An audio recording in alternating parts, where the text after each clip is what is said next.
আল্লাহ সুবহানাহু ওয়া তাআলা আমাদের উপর অনেক রহম করেছেন, আলহামদুলিল্লাহ। অনেক নেয়ামত দিয়েছেন। নেয়ামত আল ইসলাম এবং নেয়ামত আল ঈমান হচ্ছে তার মধ্যে সবচেয়ে শ্রেষ্ঠ। আর এর পাশাপাশি রয়েছে নেয়ামতুত তাকওয়া, যেই তাকওয়া অবলম্বনের জন্য আমরা সর্বদাই নিজেদেরকে এবং সবাইকে ওয়াসিয়া করে আসছি। আল্লাহ আমাদেরকে তৌফিক দান করুন, আমিন। পাশাপাশি রয়েছে অনেক ভয়াবহ কিছু বিষয় যেগুলো প্রতিনিয়ত আমাদের ঈমানকে, আমাদের ইসলামকে, আমাদের তাকওয়াকে প্রশ্নবিদ্ধ করে। অনেকগুলো রোগ, এর মধ্যে একটি ভয়াবহ রোগ রয়েছে যেটি অত্যন্ত খতরনাক, ঝুঁকিপূর্ণ, বিপজ্জনক, এবং এই রোগে যারা আক্রান্ত হন তারা প্রতিনিয়তই ঈমান, ইসলাম, তাকওয়া, সততার পথ থেকে সরে যান। ভয়াবহ রোগ যেটি যদি কোনো ব্যক্তির অন্তরে প্রবেশ করে তাকে হক থেকে সরিয়ে ফেলে। যদি কোনো জাতির উপর বা কোনো জাতি তাতে আক্রান্ত হয় তাহলে সেই জাতি বিভক্ত হয়ে যায় এবং তাদের মধ্যে হানাহানি এবং সংঘাত দেখা দেয়। সেটি হচ্ছে প্রবৃত্তি অনুসরণের রোগ, যেটাকে আল কোরআনের ভাষায় বলা হয় আল হাওয়া। কোনো ব্যক্তির মধ্যে যদি ইত্তেবাউল হাওয়া বা প্রবৃত্তি অনুসরণের বিষয়টা গালেব হয়ে যায় তখনই সে ফদিলা থেকে রাদিলার দিকে চলে যায়। মর্যাদাপূর্ণ অবস্থান থেকে সে অধঃপতিত হয়ে যায়, যেটি আমরা আমাদের এই সমাজের মধ্যে ব্যক্তি জীবনে এবং অন্যান্য অনেক ক্ষেত্রে লক্ষ্য করছি।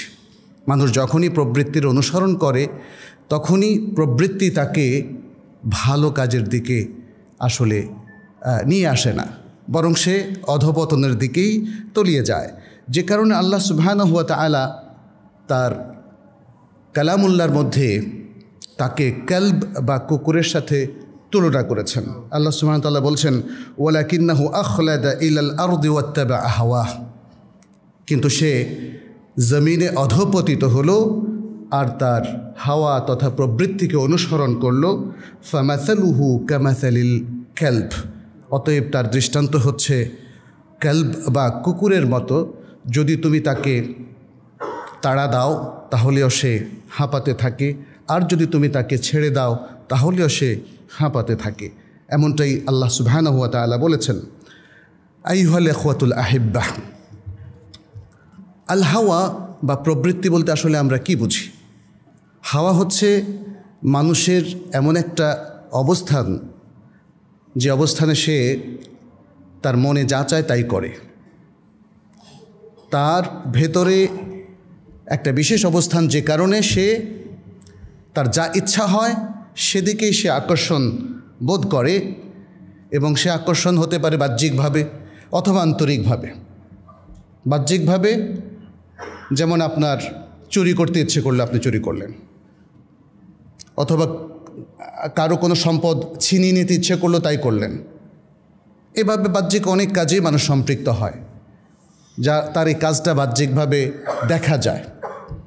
আর অনেক সময় প্রবৃত্তির তাড়নায় মানুষ অন্তর্নিহিত কাজও করে। সে আল্লাহর অনুসরণ থেকে সরে গিয়ে শয়তানের অনুসরণ করে।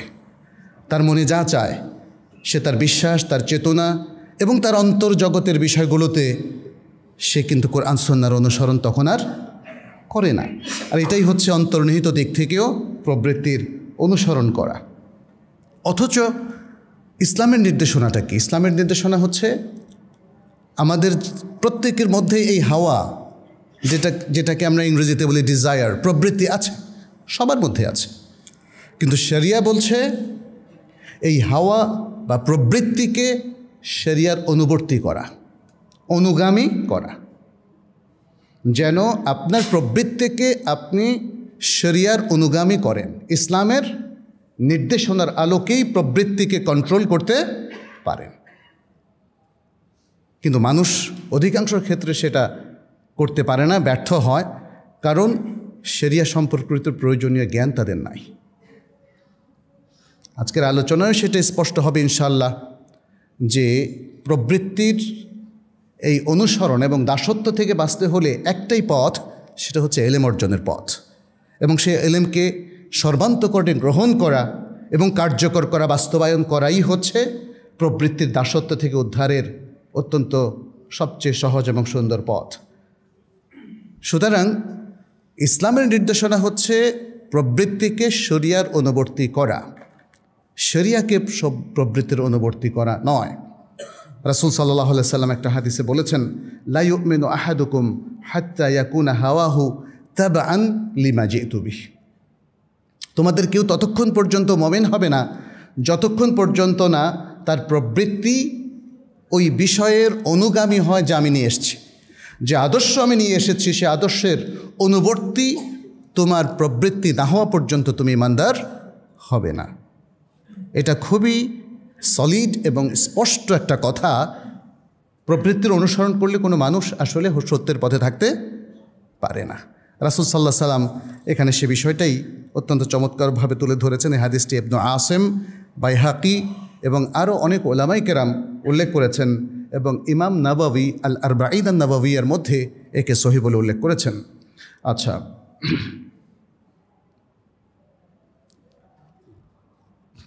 প্রবৃত্তির অনুসরণ মানুষকে অত্যন্ত ভয়াবহ ঝুঁকিতে ফেলে দেয়। তাকে সত্যের পথ থেকে দালালাতের পথে নিয়ে যায়, তাকে সুন্নাহর পথ থেকে বেদাতের পথের দিকে নিয়ে যায়, তাকে তাওহীদ থেকে শিরকের দিকে ঠেলে দেয়। এবং এটা আজকে আমরা আমাদের সমাজে এবং সারা বিশ্বের অনেক মুসলিম সমাজে লক্ষ্য করছি। কেন মুসলিমরা তাওহীদ থেকে চ্যুত হয় এবং শিরকে লিপ্ত হয়? কেন সুন্নাহ থেকে দূরে সরে গিয়ে বেদাতে তারা লিপ্ত হয়? বেদাতের পক্ষে কি কোনো দলিল আছে? শিরকের পক্ষে কি কোনো দলিল আছে? হক বাদ দিয়ে দলালাত এবং ভ্রষ্টতার পক্ষে কি কোনো দলিল আছে?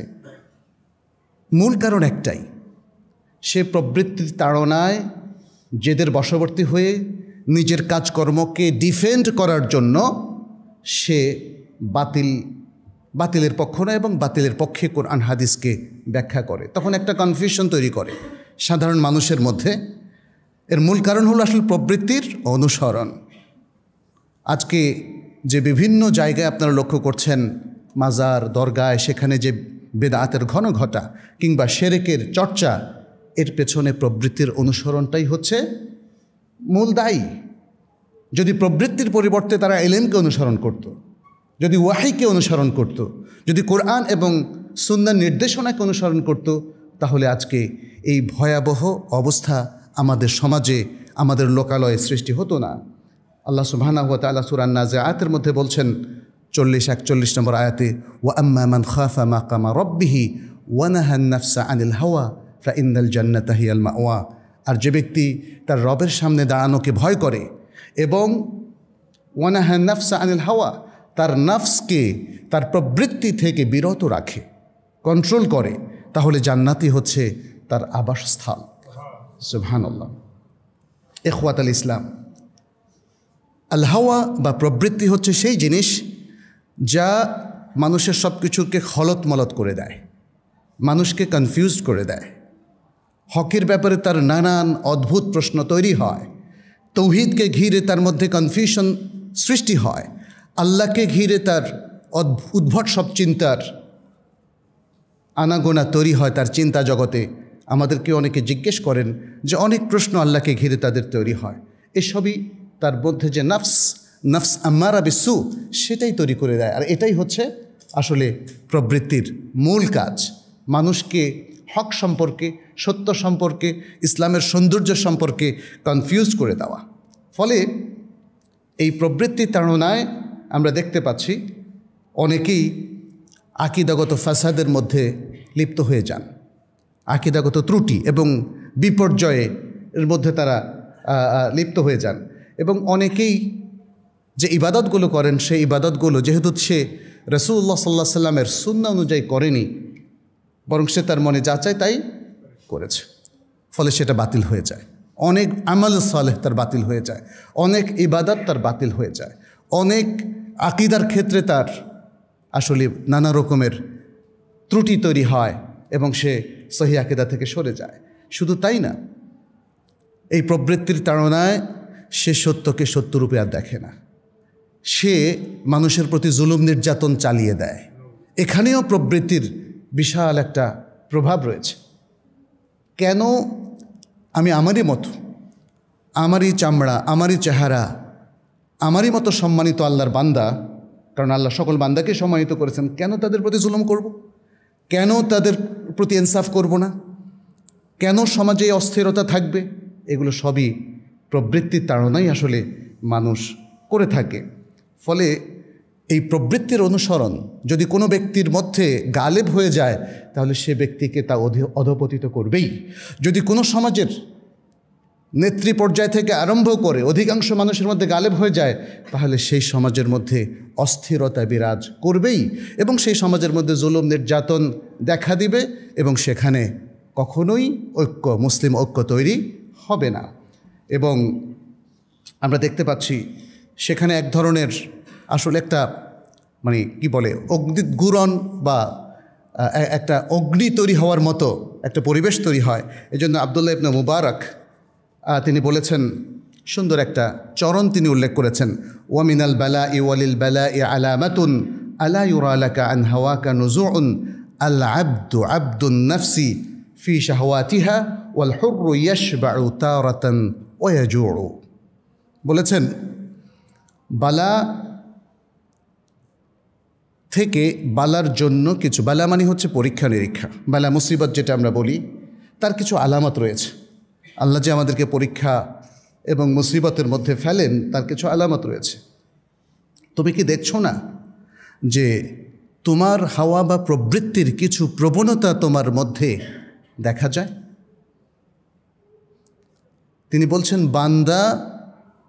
বান্দা হচ্ছে সাধারণত আব্দুন নাফস, তার নফসের প্রবৃত্তির দাস, তার কামনা বাসনা চরিতার্থ করার ক্ষেত্রে।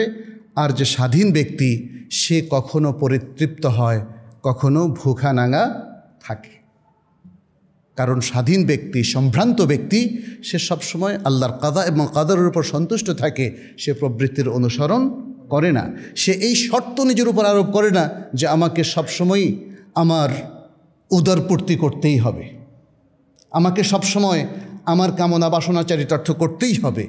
বরং এটা করে তারা যারা প্রবৃত্তির দাস, আইহাল আহেব্বা, যারা প্রবৃত্তির অনুসারী, তারা নিজেদেরকে ধ্বংসের মধ্যে ঠেলে দেয় এবং তারা সবসময়ই আসলে অসুখী থাকে। প্রকৃত সুখী তারা হতে পারে না। প্রকৃত সুখী প্রবৃত্তির দাসের পক্ষে সম্ভব নয়। প্রকৃত সুখী হবে যে প্রকৃত মোমেন, যে ঈমানের চর্চা করে, যে আল্লাহর উপর পুরো তাওয়াক্কুল রাখে, যে আল্লাহর উপর নির্ভরতা স্থাপন করে। ওর মধ্যেই দেখবেন যে চমৎকার একটা তুমানিনা, আলা বিযিকরিল্লাহি তাতমাইন্নুল কুলুব, আল্লাহর উপর তাওয়াক্কুলের মধ্যেই রয়েছে প্রকৃত শান্তি। এজন্য মুমিন সবসময় তার ঈমান, তার তাকওয়া এবং তার আমালে সালেহের মধ্যে একটা প্রশান্তি পায়। অন্যদিকে যারা প্রবৃত্তির অনুসরণ করে সে ঈমানের মধ্যে সুস্থির থাকতে পারে না, সে তাকওয়ার পথে আনন্দ লাভ করে না। তার আনন্দ হচ্ছে এমন সব কাজে যেটি আল্লাহ এবং তার রাসূল নিষেধ করেছেন, যেটি শালীন নয়, যেটি সুন্দর নয়। এবং সেখান থেকেই আপনারা দেখেছেন আমাদের সমাজগুলোর মধ্যে আজকে এত অশ্লীলতা, এত দুর্নীতি, এত অন্যায়। কারণ একদল মানুষ এইসবের নিষিদ্ধতা জেনেও সেগুলোর মধ্যে সম্পৃক্ত হয় এবং হওয়ার মূল কারণই হচ্ছে প্রবৃত্তির অনুসরণ। আচ্ছা, ইমাম শাবি তিনি বলেছেন এই যে প্রবৃত্তি আল হাওয়া, যেটাকে আরবিতে বলা হয়, প্রবৃত্তিকে কেন প্রবৃত্তি বলা হয়? তিনি বলেছেন ইন্নামা সুম্মি আল হাওয়া লিআন্নাহু ইয়াহউই বিসাহিবিহি। আরবিতে হাওয়া বা প্রবৃত্তি এই নামকরণের মূল কারণ হলো যে প্রবৃত্তি তাকে উড়িয়ে নিয়ে যায়। ইয়াহুই বিসাহিবিহি বানি তাকে, যে সাহেবুল হাওয়া প্রবৃত্তির যে অনুসারী, তাকে উড়িয়ে নিয়ে যায়। অর্থাৎ উড়িয়ে নিয়ে কোথায়? যেখানে ফেলে, এর কোনো ফেলার কোনো ঠিক ঠিকানা নাই। আপনার প্রবৃত্তি আপনাকে কোথায় নিয়ে যাবে এটা কি আপনি নিজেও জানেন না, তাই না? এজন্য আজকে দেখবেন দুর্নীতিগ্রস্ত অথবা অশ্লীল পাপাচারে লিপ্ত কিংবা বিভ্রান্ত কোনো ব্যক্তি, তার বিভ্রান্তির শেষ কোথায় সে নিজেও জানে না। আল্লাহ সুবহানাহু ওয়া তাআলার জন্য এই ধরনের ব্যক্তিদেরকে বারবার বলছেন ফাকাদ দাল্লা দালালান বাঈদা, সে বহুদূর বিভ্রান্তির মধ্যে নিপতিত হয়, কারণ সে জানে না তার বিভ্রান্তি তাকে কোথায় নিয়ে যাবে। যে মিথ্যাচারে মানুষ লিপ্ত হয়, যে চুরি চামারিতে বা অনৈতিক কাজে মানুষ লিপ্ত হয়, এই অনৈতিকতা তাকে কোথায় নিয়ে যাবে সে নিজেও জানে না। ইবনুল জাওজি তিনি বলেছেন, আল হাওয়া ইয়াসরি বিসাহিবিহি ফি ফুনুনিন, হাওয়া বা প্রবৃত্তি অনেক ক্ষেত্রে বিভিন্ন বিষয়ে তাকে আসলে চালিত করে। ওয়ায়ুখরিজুহু মিন দায়রাতিল আকলি ইলা দায়রাতিল জুনুনি, এবং তাকে বুদ্ধি বিবেকের সীমানা থেকে বের করে নিয়ে তাকে পাগলামের সীমানার মধ্যে নিয়ে যায়। মানে যে কোনো সুস্থ বিবেকসম্পন্ন মানুষ অবাক হয় যে প্রবৃত্তির দাসেরা এত খারাপ কাজও করতে পারে, এত অন্যায় কাজেও লিপ্ত হতে পারে, এত অশ্লীলতায়ও লিপ্ত হতে পারে, এত বড় দুর্নীতিও করতে পারে, তাই না? একটু চিন্তা করলে দেখবেন যে এটা সুস্থ বিবেকের সাথে মারাত্মকভাবে সাংঘর্ষিক। কিন্তু সে কাজটা সহজ হয়ে যায় প্রবৃত্তির দাসদের জন্য। লাজ লজ্জা শরম এগুলো কিছুই তাদেরকে আসলে বাধা দিতে পারে না। সুতরাং যারা সত্যিকারের বুদ্ধি বিবেকের অধিকারী এবং যাদের সুন্দর মতামত আছে, বিশুদ্ধ মতামত যারা দিয়ে দেয় জ্ঞানের আলোকে, তারা সবসময়ই প্রবৃত্তির অনুসরণ করাকে ঘৃণা করে। তারা প্রবৃত্তির ষড়যন্ত্র সম্পর্কে সজাগ থাকে, যেন প্রবৃত্তির দাসে সে পরিণত না হয় সে ব্যাপারে সে সতর্ক থাকে। এবং এই কারণেই আমরা দেখি যে যাকে প্রবৃত্তি পরিচালনা করে সে সকালে একরকম, বিকালে একরকম, পরের দিন আরেক রকম, তার কথা এবং কাজের মধ্যে মিল নেই, এবং তার চারিত্রিক ভূষণ মোমেন হিসাবে যেভাবে হওয়া দরকার সেটাও আমরা হতে দেখি না। ফলে এটা তার জন্য একটা বিপদ আকারে দেখা দেয়, তাকে বিভ্রান্ত করে, তাকে সত্যের পথ থেকে দূরে সরিয়ে নিয়ে যায়। আমরা দেখি যে আল কোরআনে আল্লাহ সুবহানাহু ওয়া তাআলা প্রবৃত্তির অনুসরণের বিষয়টা ব্যাপকভাবে তুলে ধরেছেন। অনেকগুলো আয়াত, কিছু আয়াত আপনাদের সামনে আমি তুলে ধরছি। এর মধ্যে সূরা আল ফুরকান এবং সূরা আল জাসিয়ার আয়াতটা খুবই গুরুত্বপূর্ণ। আল্লাহ সুবহানাহু ওয়া তাআলা এখানে বলছেন সূরা আল ফুরকানের মধ্যে, আরাআইতা মান ইত্তাখাযা ইলাহাহু হাওয়া, তুমি কি দেখেছো ওই ব্যক্তিকে যে তার প্রবৃত্তিকে ইলাহ বানিয়ে নিয়েছে? প্রবৃত্তির দাস হতে হতে প্রবৃত্তিকে সেই ব্যক্তি এতটা মর্যাদাপূর্ণ জায়গায় নিয়ে গেছে যে জায়গায় সে আল্লাহকেও রাখেনি। ইন্না লিল্লাহি ওয়া ইন্না ইলাইহি রাজিউন। ওয়াল ইয়াদু বিল্লাহ, আল্লাহর কাছে আমরা এই অবস্থা থেকে পানাহ চাই। কারণ সে আল্লাহর নির্দেশ লঙ্ঘন করে কিন্তু প্রবৃত্তির নির্দেশকে লঙ্ঘন করে না। সে আল্লাহ এবং রাসূল সাল্লাল্লাহু আলাইহি সাল্লামের নির্দেশনাকে অমান্য করে কিন্তু তার প্রবৃত্তির নির্দেশনাকে অমান্য করে না। এই দৃষ্টিভঙ্গিতে আল্লাহ তাআলা তাকে বলেছেন, বা এই ধরনের লোকদের ব্যাপারে বলেছেন, আরাআইতা মান ইত্তাখাযা ইলাহাহু হাওয়া। সূরা আল জাসিয়ার মধ্যে আল্লাহ বলছেন, আফারাআইতা মান ইত্তাখাযা ইলাহাহু হাওয়া, তুমি কি দেখেছো ওই ব্যক্তিকে যে তার হাওয়াকে প্রবৃত্তিকে ইলাহ বানিয়ে নিয়েছে? ওয়া আদাল্লাহু আল্লাহু আলা ইলমিন ওয়া খাতামা আলা সামইহি ওয়া কলবিহি ওয়া জাআলা আলা বাসারিহি গিশাওয়া ফামান ইয়াহদিহি মিন বা'দিল্লাহি আফালা তাযাক্কারুন। তুমি কি দেখেছো ওই ব্যক্তিকে যে তার হাওয়াকে প্রবৃত্তিকে ইলাহ বানিয়ে নিয়েছে এবং আল্লাহ তাকে ভ্রষ্ট করেছেন ইলম থাকা সত্ত্বেও? আমাদের সমাজের অনেকেরই দেখবেন যে ইলম আছে মোটামুটি, বাট তারপরেও ভ্রষ্টর পথে সে চলে। সে কথা এখানে আল্লাহ বলেছেন। আর আল্লাহ তাআলা তার কর্ণে, তার অন্তরে এবং তার দৃষ্টিশক্তিতে একটা পর্দা ঢেলে দিয়েছেন। পর্দা, সে শুনছে কিন্তু তার কর্ণকুহরে প্রবেশ করছে না। সে হৃদয় দিয়ে বুঝতে পারছে, বাট হৃদয়ে সে স্থান দিচ্ছে না, হককে নিতে পারছে না। এবং তার দৃষ্টিশক্তি আছে যেটা দিয়ে সে পর্যবেক্ষণ করতে পারত, কিন্তু সে পর্যবেক্ষণ করতে পারছে না, কারণ এগুলোর মধ্যে একটা গিশাওয়া তৈরি হয়েছে, সৃষ্টি হয়েছে। ফলে সে বাধার কারণে সে প্রবৃত্তির দাস হয়ে গেছে। আল্লাহ সুবহানাহু ওয়া তাআলা বলছেন, তাহলে আল্লাহর পরে কে তাকে হেদায়েত দেবে? যদি আল্লাহ আপনাকে হেদায়েত না দেয় তাহলে কে হেদায়েত দেবে? কেউ হেদায়েত দিতে পারবে না। আফালা তাযাক্কারুন, তোমরা কি বুঝতে পারছো না? তোমরা কি উপলব্ধি করছো না? তোমরা কি উপদেশ গ্রহণ করছো না? সুবহানাল্লাহ। এভাবে আল্লাহ স্নেহের স্বরে আমাদেরকে বারবার প্রশ্ন করেন যেন আমরা উপলব্ধি করি, যেন আমরা বুঝতে পারি, উপদেশ গ্রহণ করি। আল হাসান আল বসরি বলেছেন, হুয়াল মুনাফিক লা ইয়াহওয়া শাইআন ইল্লা রাকিবা। বলছেন সে মূলত আসলে মুনাফিক, যে তার প্রবৃত্তি যা চায় সেটাই করে। লা ইয়াহওয়া শাইআন ইল্লা রাকিবা আই ইল্লা ফাআলা ওয়ারতাকাবাহু, তার মনে যা চায় তাই সে করে। এক ব্যক্তি হাসান আল বসরিকে জিজ্ঞেস করেছিলেন, ইয়া আবা সাঈদ, হে আবু সাঈদ, আইয়ুল জিহাদে আফদল, কোন জিহাদ সর্বোত্তম?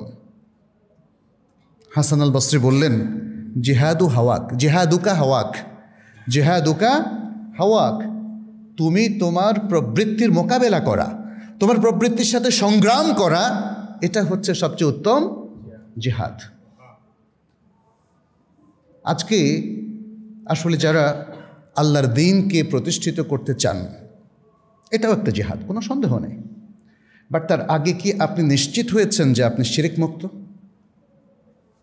তার আগে কি আপনি নিশ্চিত হয়েছেন যে তাওহীদের ব্যাপারে আপনার যে নলেজ বা জ্ঞান সেটা সঠিক? তার আগে কি নিশ্চিত হয়েছেন যে আপনি বেদাত থেকে মুক্ত হয়ে সুন্নাহকেই প্রতিষ্ঠিত করতে চান? যদি আপনি শিরক এবং বেদাতের মধ্যে লিপ্ত থাকেন, তাহলে আপনার জিহাদ হবে শিরক এবং বেদাত যুক্ত একটা দ্বীনকে কায়েম করা। কিন্তু সেটা তো ইসলাম বলেনি, সেটা ইসলাম বলেনি। অতএব সবার আগে প্রবৃত্তির দাসত্ব থেকে মুক্ত হন, সবার আগে শিরক এবং বেদাত থেকে মুক্ত হন, এবং তার সাথে সাথে দ্বীনকে জীবনের প্রত্যেকটা পর্যায়ে দ্বীনের অনুশাসন মেনে চলার চেষ্টা করুন। তাহলেই দ্বীনের প্রকৃত বিজয় হবে। এবং পরে যদি আল্লাহ সুবহানাহু ওয়া তাআলা কখনো দ্বীনকে বিজয় করেন, তখন তো আর কোনো সমস্যাই নেই। শাইখুল ইসলাম ইবনে তাইমিয়া রাহিমাহুল্লাহ বলেছেন, জিহাদুন নাফসি ওয়াল হাওয়া আসলু জিহাদিল কুফার ওয়াল মুনাফিকিন ফাইন্নাহু লা ইয়াকদিরু আলা জিহাদিহিম হাত্তা ইউজাহিদা নাফসাহু ওয়া হাওয়াহু হাত্তা ইয়াখরুজা ইলাইহিম। বলেছেন, প্রবৃত্তি এবং নফসের সাথে জিহাদ করা, এটা হচ্ছে কাফের এবং মুনাফিকদের সাথে জিহাদ করার মূল ভিত্তি, মূল ফাউন্ডেশন। প্রবৃত্তির সাথে যে জিহাদে পরাজিত হয়েছে, সে কিন্তু অমুসলিম শক্তির সাথে পরাজিত হবে, অথবা বাহ্যিক দৃষ্টিতে জিতলেও সত্যিকার ইসলামের জেতা তখন হবে না। এটা এখানে শাইখুল ইসলাম আসলে তুলে ধরতে চেয়েছেন। বলেছেন, কেননা সে তো তাদের বিরুদ্ধে জিহাদ করতে শক্তি অর্জন করতে পারবে না, সামর্থ্যই হবে না, যতক্ষণ না সে তার নিজের নফস এবং প্রবৃত্তির সাথে জিহাদ করে। এবং সে জিহাদে যদি সে না জেতে, তাহলে তো বৃহত্তর ময়দানে সে আসলে জিহাদ করে এখানেও জিততে পারবে না। ইবনুল কাইয়িম রাহিমাহুল্লাহ বলেন, ইত্তিবাউল হাওয়া ইউগলিকু আনিল আবদি আবওয়াব আত-তাওফীক। যারা প্রবৃত্তির অনুসরণ করেন, এই প্রবৃত্তির অনুসরণ তার তৌফিকের দরজাকে বন্ধ করে দেয়। আল্লাহর পক্ষ থেকে তৌফিক লাভের দরজাটাকে বান্দা থেকে বন্ধ করে দেয় ইত্তিবাউল হাওয়া, এই প্রবৃত্তি অনুসরণ। যদি কেউ প্রবৃত্তিকে অনুসরণ করেন, তাহলে বুঝবেন যে আল্লাহ আপনাকে তৌফিক দেবেন না, উল্টো আপনার তৌফিক অর্জিত হবে খারাপ কাজের জন্য, অন্যায় কাজে যাওয়ার জন্য, অন্যায় কাজে লিপ্ত হওয়ার জন্য। আচ্ছা, আল বাজ্জার এবং আবু নুআইম সহিহ সনদে একটা হাদিস বর্ণনা করেছেন। বলেছেন, সালাতুম মুহলিকাত, তিনটা ধ্বংসকারী বস্তু রয়েছে। সালাতুম মুহলিকাত, তিনটা ধ্বংসকারী বস্তু। একটা হলো শুহুন মুতা, মানুষের মধ্যে কৃপণতা আছে, এটাকে শুহ বলা হয়। কেউ যদি সেই কৃপণতাকে লালন করে, অনুসরণ করে, এটা হলো একটা তাকে ধ্বংস করার জন্য একটা এলিমেন্ট। আর একটা হলো হাওয়া মুত্তাবা, প্রবৃত্তি যার ইত্তেবা সে করে, প্রবৃত্তির অনুসরণ। এবং তৃতীয় হলো এজাবু কুল্লি দি রাইন বেরাইহি, যে আপনার একটা মত প্রকাশ করলেন, আপনি বলেন, বাহ, আমার মতটা তো খুবই ভালো, নিজের মতে নিজেই মুগ্ধ।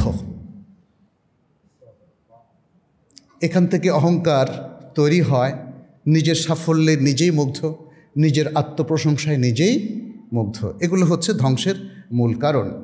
আচ্ছা, আল্লাহ সুবহানাহু ওয়া তাআলা আমরা দেখতে পাচ্ছি ইত্তেবা আল হাওয়াকে তিনি কাফের, মুশরিক, মুনাফিকদের মূল বৈশিষ্ট্য বলে উল্লেখ করেছেন, জালিমদের মূল বৈশিষ্ট্য বলে উল্লেখ করেছেন। আল্লাহ সুবহানাহু ওয়া তাআলা সূরা রুমের 29 নম্বর আয়াতে বলছেন, বালিত্তাবা আল্লাযীনা যালামু আহওয়াআহুম, বরং যারা জুলুম করেছে তারা তাদের প্রবৃত্তির অনুসরণ করেছে। আল্লাহ সুবহানাহু ওয়া তাআলা আরও বলেছেন, ফাইন লাম ইয়াস্তাজিবু লাকা ফা'লাম আন্নামা ইয়াত্তাবিউনা আহওয়াআহুম, যদি তারা তোমার ডাকে সাড়া না দেয়।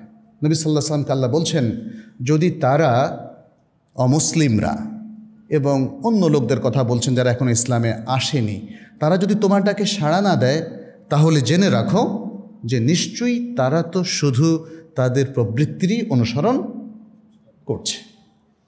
পৃথিবীতে সবচেয়ে মহাসত্য যদি হয় আল কোরআন, আস সুন্নাহ এবং ইসলামের এই অনুশাসন, আদ-দ্বীন আল ইসলামী, তাহলে এই ডাকে কেন সাড়া দেবে না মানুষ? তাহলে কিসে তাদেরকে নিষেধ করে? তাদের হাওয়া, তাদের প্রবৃত্তি তাদেরকে নিষেধ করে। কোরআন এ কথাটাই এখানে বলেছে, ওয়ামান আদাল্লু মিম্মান ইত্তাবা হাওয়াহু বিগাইরি হুদাম মিনাল্লাহ, আর আল্লাহর পক্ষ থেকে হেদায়েতপ্রাপ্ত না হয়ে যারা তাদের হাওয়াকে, প্রবৃত্তিকে অনুসরণ করছে, তাদের চাইতে ভ্রষ্ট আর কে আছে? এটা আল্লাহ তাআলা এখানে বলেছেন সূরা আল কাসাসের মধ্যে। সূরা আল কাহফের মধ্যে আল্লাহ তাআলা বলছেন, ওয়ালা তুতি' মান আগফালনা কলবাহু আন যিকরিনা ওয়াত্তাবা হাওয়াহু ওয়া কানা আমরুহু ফুরুতা ওয়ালা তাত্তাবি', আর তুমি অনুসরণ করো না সেই সব লোকদেরকে যাদের কলব, অন্তরকে আমরা আমার জিকির থেকে গাফিল করে দিয়েছি, আল্লাহর জিকির থেকে গাফিল করে দিয়েছি, তাদেরকে অনুসরণ করো না। আল্লাহর জিকির থেকে গাফিল হলে তো তার আর কোনো উপায় নাই, সে তো হাওয়ারই ইত্তেবা করবে। আল্লাহ বলছেন তাদেরকে অনুসরণ করো না, বলছেন যাদেরকে আমার জিকির থেকে, যাদের কলবকে আমি গাফিল করে দিয়েছি, এবং ওয়াত্তাবা হাওয়াহু, এবং যারা হাওয়া বা প্রবৃত্তির অনুসরণ করে তাদেরকে তুমি অনুসরণ করো না। ওয়া কানা আমরুহু ফুরুতা, এবং তাদের বিষয়টা এটা একটা বাড়াবাড়ির পর্যায়ে, পাপের পর্যায়ে থাকে। মানে অনেকগুলো এখানে সিফাত উল্লেখ করা হয়েছে।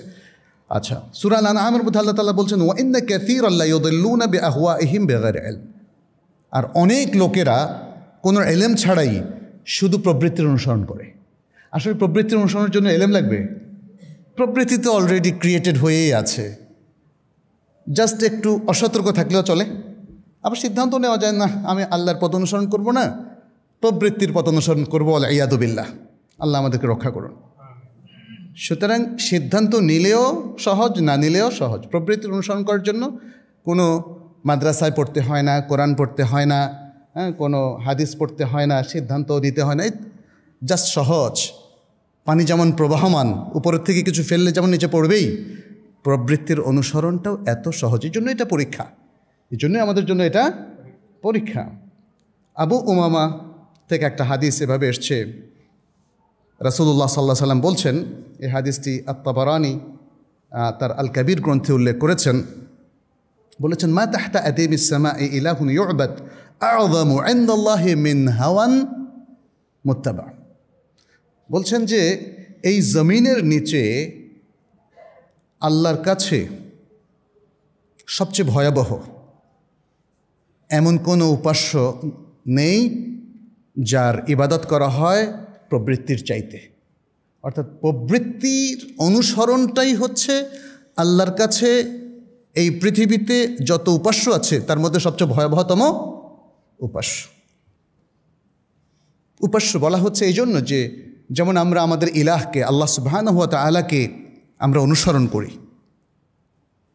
ঠিক তেমনি বা তার চেয়ে আরও কঠিনভাবে যারা প্রবৃত্তির দাস, তারা প্রবৃত্তিকে অনুসরণ করে। এই জন্য আমরা বারবার দেখেছি আল্লাহ সুবহানাহু ওয়া তাআলা এখানে ইলাহকে যে তারা প্রবৃত্তিকে যে তারা ইলাহ বানিয়ে নিয়েছে সেই সমালোচনাটা করেছেন।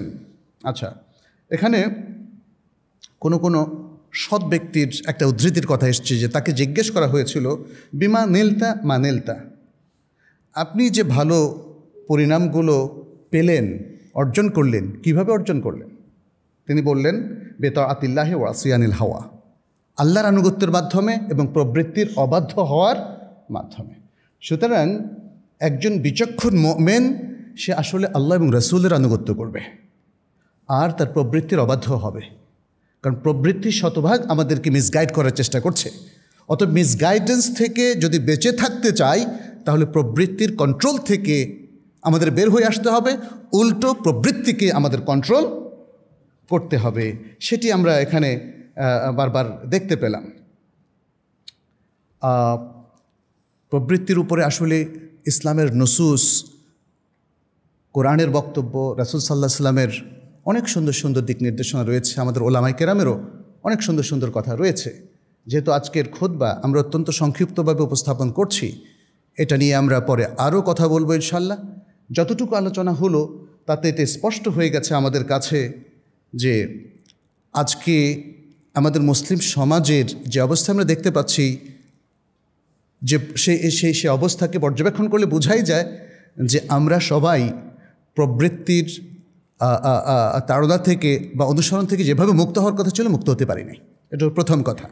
দ্বিতীয় হচ্ছে আমাদের মধ্যে অনেক মুসলিম, বরং বলা যায় অধিকাংশ মুসলিম এখনও প্রবৃত্তির অনুসরণে এবং দাসত্বকরণের মধ্যেই ব্যস্ত, যে কারণে আজকে কোরআন সুন্নাহর সঠিক অনুশাসন আমাদের সমাজে প্রতিষ্ঠিত হচ্ছে না।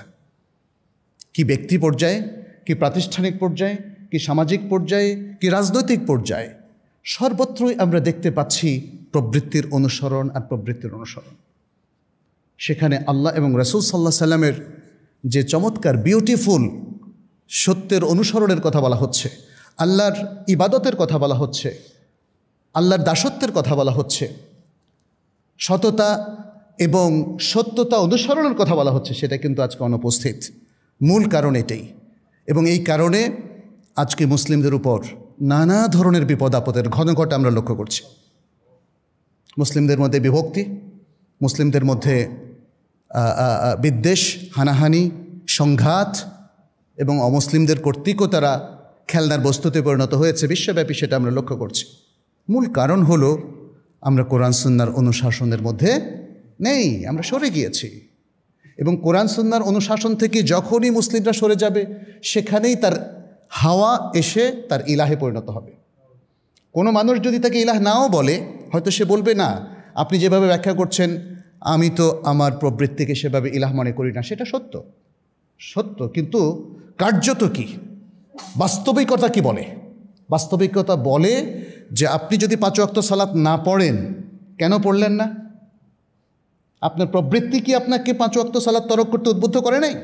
আর আল্লাহ বলছেন ও আকিমুস সালাহ, তাহলে কে বড় হলো আপনার কাছে? কার্যত আপনি প্রবৃত্তিকে বড় করেছেন।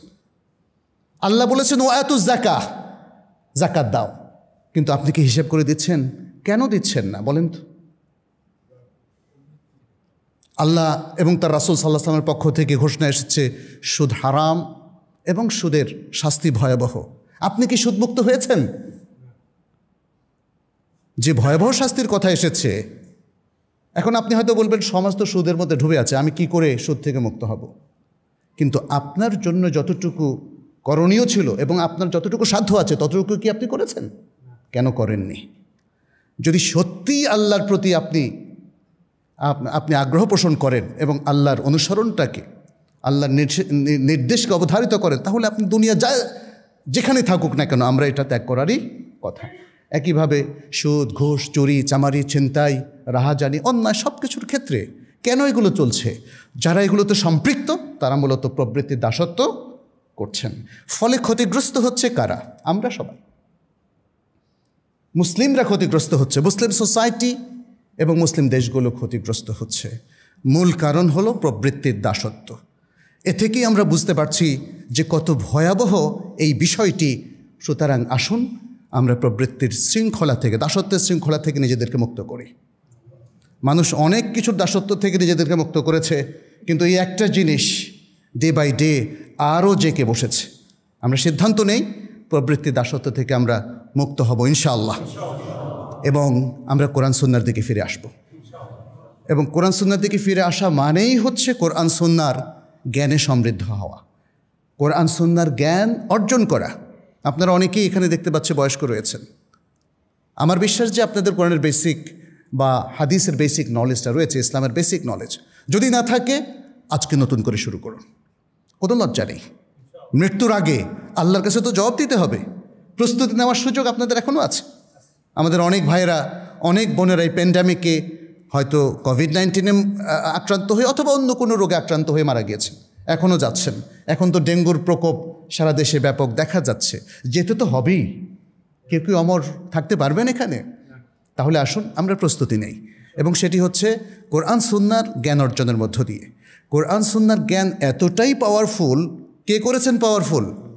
আল্লাহ করে দিয়েছেন, যে সেটা আমাদেরকে প্রবৃত্তির দাসত্বের শৃঙ্খলা ভাঙতে সাহায্য করবে ইনশাআল্লাহ। আল্লাহ আমাদের সবাইকে তৌফিক দান করুন। আকুলু কাউলি হাযা ওয়া আস্তাগফিরুল্লাহ লি ওয়া লাকুম ওয়া লিসাইরিল মুসলিমিন ফাস্তাগফিরুহু ইন্নাহু হুয়াল গফুরুর রহিম।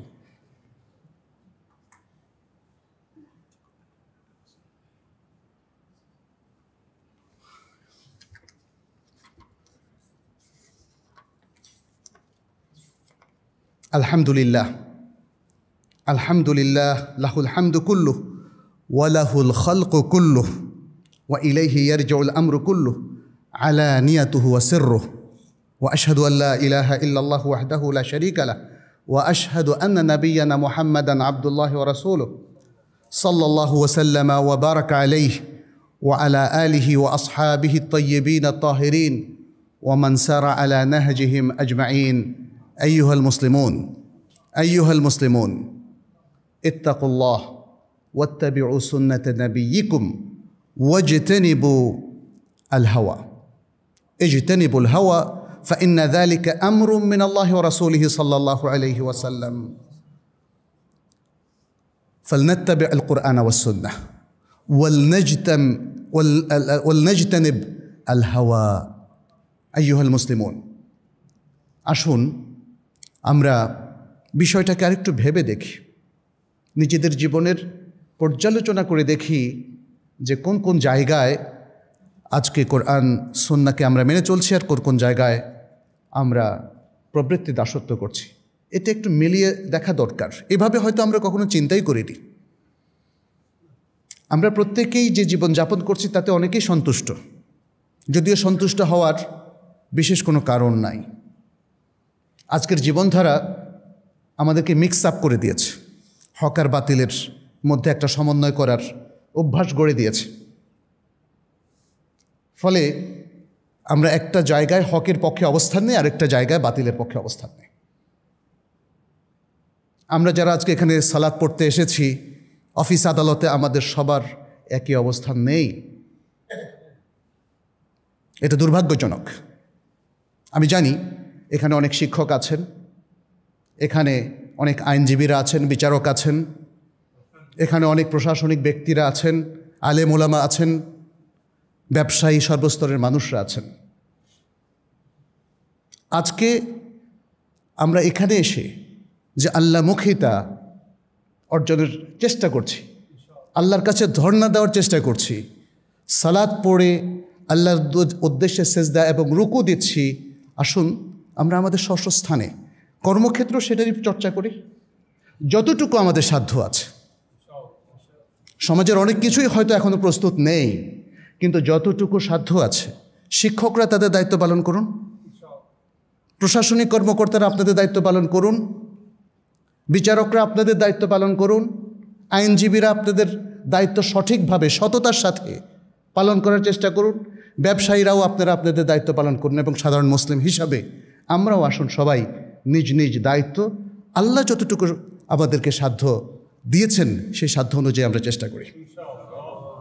এটা হচ্ছে আমাদের সিদ্ধান্ত নেওয়ার পালা, কমিটমেন্ট আল্লাহর সাথে, ওয়াদা। আমরা কি রক্ষা করব কি করব না, নাকি আমাদের এই স্বাভাবিক জীবন যেখানে হক বাতিলের মধ্যে এমনভাবে মিশ্রণ হয়ে গেছে যেটা থেকে হয়তো অনেকেই বের হতে পারছেন না, তাতেই আমরা সন্তুষ্ট থাকব, সেই সিদ্ধান্ত আজকে নেওয়ার পালা আমাদের।